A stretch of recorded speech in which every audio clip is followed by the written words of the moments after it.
Number 2 पढ़ने लगे हैं। अगर आपने लेक्चर नंबर 1 नहीं देखा तो उसका लिंक आपको डिस्क्रिप्शन बॉक्स में मिल जाएगा। हमारी बॉडी में कुछ ऐसे मॉलिक्यूल्स होते हैं जो हमारी बॉडी का स्ट्रक्चर बनाते हैं और एक्टिविटीज़ को कैरी आउट करते हैं, ठीक है। और वो जो मॉलिक्यूल्स होते हैं वो बहुत ज़्यादा लार्ज साइज में होते हैं और वो हाईली ऑर्गेनाइज्ड मॉलिक्यूल्स होते हैं जिन्हें हम नाम देते हैं मैक्रोमोलिक्यूल्स, ठीक है। उन्हें हम एक और नाम देते हैं पॉलीमर। पॉली का मतलब होता है मैनी एंड मर्स का मतलब है पार्ट्स।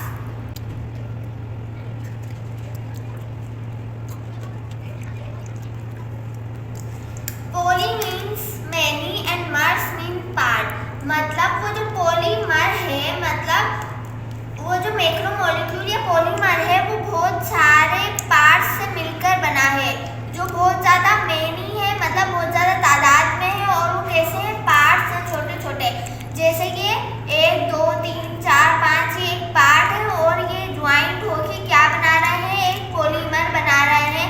उम्मीद है कि आपको ये टर्म समझ आ चुकी होगी कि पॉलीमर और मैक्रोमोलिक्यूल क्या होते हैं। जितने भी हमने पढ़े पॉलीमर की एग्जाम्पल क्या होती है, जितने भी हमने ये एग्जाम्पल्स देखी, lipid, protein, carbohydrate and nucleic acid, ये सब हमारी पॉलीमर्स में आती हैं। ये एक हाईली ऑर्गेनाइज्ड मॉलिक्यूल्स हैं जो कि हमारे बॉडी में, हमारे सेल्स में जाके एक्टिविटीज़ को परफॉर्म कर रहे हैं, तो इन्हें हम नाम देते हैं मैक्रोमोलिक्यूल। अब ये हमने देखा ये कुछ पार्ट्स से मिलकर बने हैं, ये जो हमने बताया ये क्या है? ये डिफरेंट पार्ट्स हैं। अब इन पार्ट्स को भी हमने अलग से नाम दिया है। इन्हें क्या नाम दिया है? मोनोमर्स। जैसे हमने इस पूरी चेन को नाम दिया है पॉलीमर, इसका अपोजिट क्या नाम दिया हमने? छोटे छोटे स्मॉल यूनिट्स को नाम दिया हमने मोनोमर। और इसी तरह लार्ज चेन को हमने एक और नाम दिया है मैक्रोमोलिक्यूल। तो इसी तरह हमने इसके पार्ट्स को एक और इसका अपोजिट मैक्रोमोलिक्यूल का नाम दिया है माइक्रोमोलिक्यूल। उम्मीद है कि आपको समझ आ गया होगा। तो माइक्रोमोलिक्यूल हम डिस्कस करते हैं वो क्या होते हैं। अब ये जो टर्म है मोनोमर, माइक्रोमोलिक्यूल, ये वो जो स्मॉल पार्ट्स हैं उन्हें हमने नाम दिया है मोनोमर या माइक्रोमोलिक्यूल। ये सब एक दूसरे से ज्वाइंट होके, डिफरेंट मोनोमर ज्वाइंट होंगे डीएनए की इंफॉर्मेशन के मुताबिक और एक पॉलीमर बनाएंगे। जैसे ये डिफरेंट मोनोमर्स वहाँ पर जाकर एक बॉन्ड के जरिए, अब ये बॉन्ड कोई भी हो सकता है, जैसे कि लिपिड होगा तो उसके मुताबिक बॉन्ड बनेगा और प्रोटीन होगा तो उसके मुताबिक अमाइनो पेप्टाइड बॉन्ड बनेगा, ठीक है। डिफरेंट अमाइनो एसिड यूज होंगे उसमें यूनिट। मैंने आपको पिछले लेक्चर में टेबल में आपको बता दिया था कि प्रोटीन होगा तो उसमें कौन से यूनिट्स मोनोमर लगेंगे, ठीक है। और कार्बोहाइड्रेट होगा तो उसमें कौन से मोनोमर्स लगेंगे। लिपिड होगा तो फैटी एसिड, ग्लाइसरॉल होंगे। प्रोटीन में अमाइनो एसिड मोनोमर्स की तरह पे यूज होंगे। कार्बोहाइड्रेट में मोनोमर्स मोनोसेक्राइड्स यूज होंगे और न्यूक्लिक एसिड में न्यूक्लियोटाइड्स यूज होंगे। तो ये सब यूनिट्स मिलकर एक पॉलीमर बनाएंगे, तो उसे हमने नाम दिया है मोनोमर। उम्मीद है कि आपको ये दोनों टर्म्स बिल्कुल अच्छे से समझ आ चुकी होंगी, क्लियर हो चुकी होंगी। अब हम इन्हें आगे पढ़ते हैं, जैसे कि, लेकिन इससे पहले हम यहाँ पर एग्जाम्पल लिख लेते हैं। जैसे हमने पॉलीमर की एग्जाम्पल लिखी है, इसी तरह से जो मोनोमर्स की एग्जाम्पल होगी वो लिपिड के लिए होगी fatty acid and glycerol.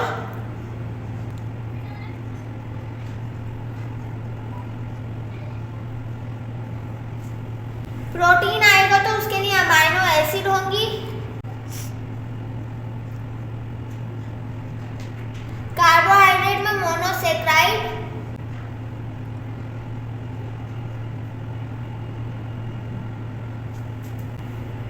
Nucleic acid के लिए nucleotides.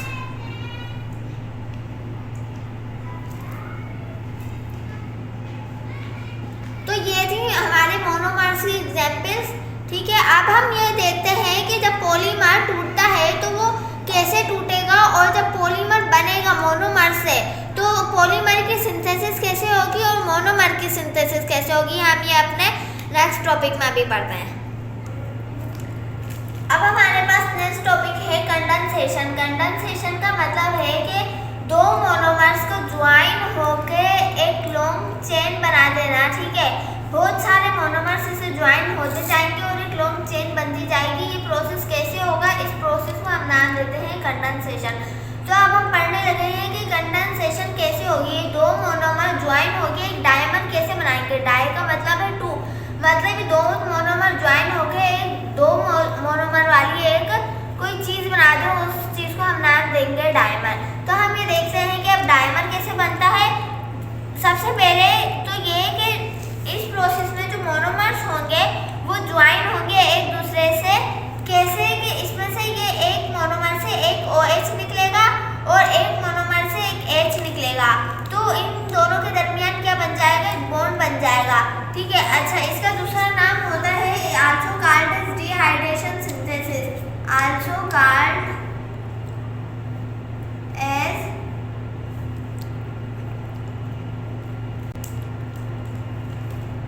Dehydration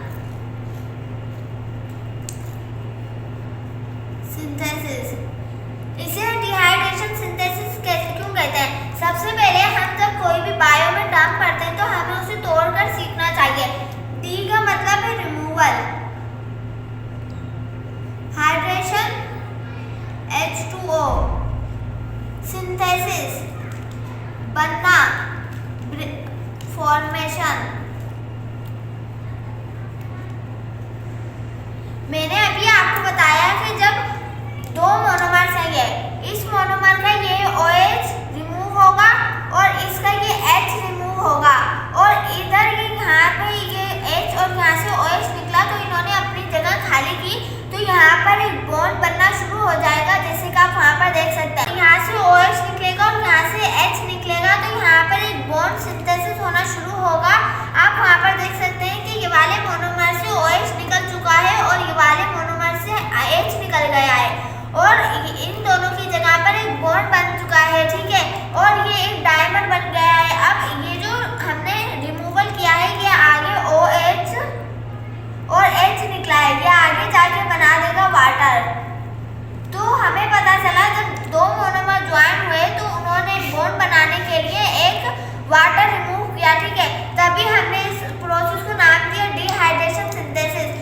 D removal, removal हुआ किसका, वाटर का, और फॉर्मेशन किसकी हुई, बॉन्ड की फॉर्मेशन हुई। इसका मतलब है कंडेंसेशन या डिहाइड्रेशन सिंथेसिस ऐसा प्रोसेस है जिसमें दो मोनोमर ज्वाइन होंगे, एक मोनोमर से OH निकलेगा और दूसरे मोनोमर से H निकलेगा, तो उसकी जगह एक बॉन्ड सिंथेसिस होगा जिसे हम नाम देंगे, वो उस मोनोमर की चेन को हम नाम देंगे डायमर।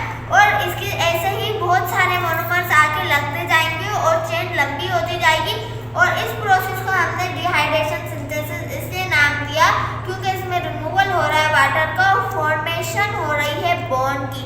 इसी तरह से कंडेंसेशन हमेशा जब होती है जब हमारे पास कोई प्रॉपर एंजाइम प्रेजेंस हो और कोई एनर्जी लग रही हो। ठीक है, अब हमें छोटी चीज़ से कोई बड़ी चीज़ बनानी है तो हमें इसमें एनर्जी वेस्ट करनी पड़ेगी, हमें इसे एनर्जी देनी पड़ेगी, तभी ये बॉन्ड बनेगा। क्योंकि बॉन्ड मेकिंग एक मतलब काफ़ी हैवी प्रोसेस है, हमें उसके लिए एनर्जी चाहिए होगी। हमें छोटी से कोई चीज़ बड़ी करनी है तो हमें उसके लिए मेहनत करनी है। ठीक है, तो इसलिए हम यहाँ पर क्या करेंगे, एक बॉन्ड बनाने के लिए हमें कुछ एनर्जी ATP, कुछ एंजाइम हमें खर्च करने पड़ेंगे। तो इस प्रोसेस को हम नाम देंगे कंडेंसेशन और डिहाइड्रेशन सिंथेसिस। अब हमारे पास दूसरा प्रोसेस है हाइड्रोलाइसिस। सबसे पहले तो हमने सीखा है कि हमें टर्म को ब्रेक करना होता है। तो hydro means water and lysis mean break down.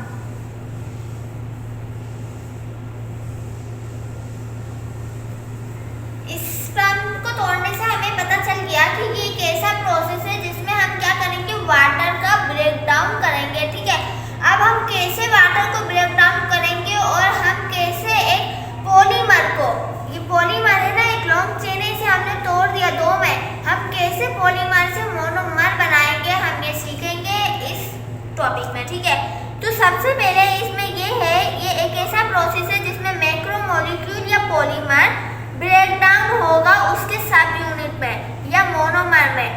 कैसे ब्रेक डाउन होगा, by the addition of water. इसमें जो सबसे इम्पोर्टेंट पॉइंट है वो है ये कि एडिशन ऑफ वाटर होगी।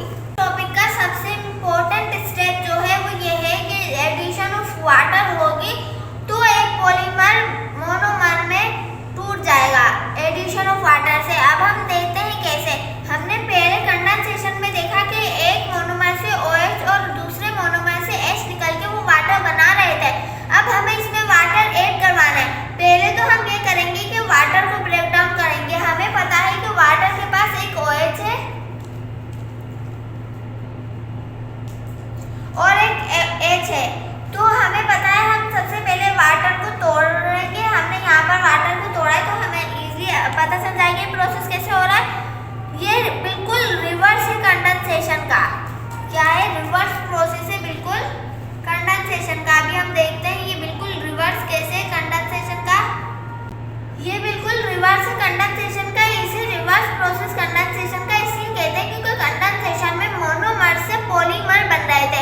लेकिन हाइड्रोलाइसिस में पॉलीमर ब्रेक डाउन हो रहा है अपने मोनोमर्स में। कैसे? सबसे पहले तो जो वाटर मॉलिक्यूल है वो अपने कंपोनेंट्स में टूट जाएगा OH एंड H में। इसके बाद एंजाइम की मदद से क्या होगा कि जो OH है वो एक मोनोमर के पास चला जाएगा और ये जो H है वो इस मोनोमर के पास चला जाएगा। फॉर सपोज ये हमारे पास एक पॉलीमर है 3 मोनोमर का, 1 2 3, इसमें 3 मोनोमर लगे हैं, ठीक है। अब हमें इसे ब्रेक डाउन करना है यहाँ से। फॉर सपोज हमें इस पॉलीमर को इधर से ब्रेक डाउन करना है, तो हमने क्या किया, वाटर को उसके कंपोनेंट में तोड़ा और यहाँ से जो वाटर का जो OH था हमने एक मोनोमर को दिया और H जो था वाटर का वो इस मोनोमर को दिया। तो हमारे पास ये बॉन्ड जो था वो आहिस्ता आहिस्ता ब्रेक होना शुरू हो गया और उसकी जगह एक OH लग गया एक मोनोमर के पास और एक हाइड्रोजन लग गया दूसरे मोनोमर के पास। तो इस तरह से बॉन्ड टूट गया और OH और हाइड्रोजन ने अपनी जगह ले ली। इस तरह से हमारे पास मोनोमर अलग हो गया। इस प्रोसेस को हमने नाम दिया हाइड्रोलाइसिस। अब आते हैं इसे हमने हाइड्रोलाइसिस क्यों नाम दिया। हाइड्रो का मतलब होता है वाटर, लाइसिस का मतलब है ब्रेक डाउन। तो हमने देखा, हमने वाटर की ब्रेक डाउन की, वाटर को हमने पहले तोड़ा और उसके मोनोमर्स जो थे उनमें ऐड किया। तो इसलिए सबसे इसका इम्पोर्टेंट स्टेप ये है एडिशन ऑफ वाटर होगी और इसी तरह से हमारा ये प्रोसेस ख़त्म हुआ हाइड्रोलाइसिस। अब ये एक लॉन्ग हमने देखा था कंडेंसेशन में कि जब हमने बॉन्ड को बनाया था तो हमें ATP यूज़ करनी पड़ी थी, ठीक है। ATP क्या है, हमारे सेल की एनर्जी करेंसी है। जैसे कि हमें यहाँ पर हमारे मुल्क में कुछ भी खरीदने के लिए हमें पैसे देने पड़ते हैं, तो हमने यहाँ पर मोनोमर से जब कंडेंसेशन में बॉन्ड बनाया था, हमें बॉन्ड बनवाना था तो हमने उसे ATP दी थी, ठीक है। अब ये हमें ये बॉन्ड तोड़ना है तो हमें ये फ़ायदा देगा, क्योंकि इसके पास एनर्जी है। ये बोल रहा है कि मेरा बॉन्ड तोड़ो तो मैं तुम्हें एनर्जी दूंगा। जैसे ही हमने वाटर ऐड किया इसमें और एक OH इस मोनोमर को दिया, एक H इस मोनोमर को दिया, तो इसने हमें बॉन्ड ब्रेक करने के बाद में हमें क्या दी, इसने ATP दी। इसने बोला तुम मेरा बॉन्ड ब्रेक करो तो मैं तुम्हें ATP दूंगा। इस तरह से जब हमने बॉन्ड ब्रेक की तो हमें इससे ATP मिली। ये ATP जो हमें मिली ये हमारे सेल में जाकर डिफरेंट फंक्शंस वगैरह परफॉर्म करती है और हमें फ़ायदा देती है, हमें एनर्जी देती है। हमारी बॉडी में डिफरेंट मेटाबॉलिज्म होते हैं। मेटाबॉलिज्म हमने पढ़ा था 2 टाइप के होते हैं, एक एनाबॉलिज्म और एक कैटाबॉलिज्म, ठीक है। तो जो माइक्रोमोलिक्यूल होते हैं वो हमारी बॉडी में बनते भी रहते हैं और टूटते भी रहते हैं सेल में। जैसे ही हम क्या करते हैं, हम खाना खाते हैं, तो जब हम जानते हैं हमने खाना खाया, हमारे फूड की डाइजेशन होनी है, स्टमक में जाकर जो हमने बड़े बड़े लार्ज फूड पार्टिकल्स खाए हैं, मैक्रोमोलिक्यूल्स खाए हैं, उन्हें हमने तोड़ना है उसके मोनोमर में। किस प्रोसेस के जरिए, ये जो प्रोसेस मैंने आपको सिखाया हाइड्रोलाइसिस, इसके जरिए आप मैक्रोमोलिक्यूल या पॉलीमर जो आपने खाए हैं उन्हें आप तोड़ेंगे मोनोमर्स में। लेकिन जैसे ही ये मोनोमर्स जाएंगे कहाँ पर, सेल के पास, तो अब सेल चाहेगा, सेल के पास उसे अपनी मतलूबा प्रोडक्ट मिल गई है तो वह चाहेगा कि मैं वापस इन मोनोमर्स को ज्वाइन करके एक बड़ा मैक्रोमोलिक्यूल बना लूँ और फिर मैं यूज़ करूँ। तो वो क्या करेगा, कंडेंसेशन वाले प्रोसेस को एप्लीकेबल करेगा और मोनोमर से पॉलीमर बना लेगा और अपनी प्रोडक्ट को यूज़ करेगा अपने काम में, ठीक है। इसी तरह से ये प्रोसेस हमारी बॉडी में होते रहते हैं डिफरेंट मेटाबॉलिज्म में, इसलिए आपको ये बेसिक चीज़ सीखनी ज़रूरी थी। मुझे उम्मीद है कि आपको ये टॉपिक